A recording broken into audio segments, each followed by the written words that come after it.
I want to share with you these wire storage baskets that I just opened up. It comes with 2 baskets. They also each have a wooden lid that slides nicely over the handles. You can see the slits in the top here that make it fit just perfect on top.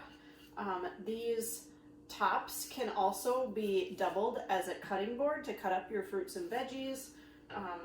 Slide this one right back on here. It also makes it so that these are stackable, as you can see here, but you can also use them side by side as well.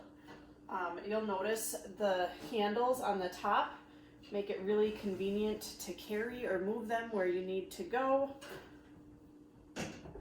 This is a super durable metal or wire material that the base is made out of. It has this nice opening here, so it's really easy, convenient to store your fruits or veggies inside.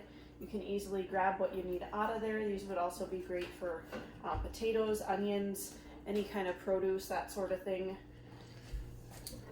They also come with these removable chalkboard labels and this chalk pen, so you can label what you have in your basket. It can be erased and changed depending on what you plan on storing in these. Overall, love the look and convenience of these 2 wire storage baskets. They're going to work great in our kitchen for storing our fruits and vegetables.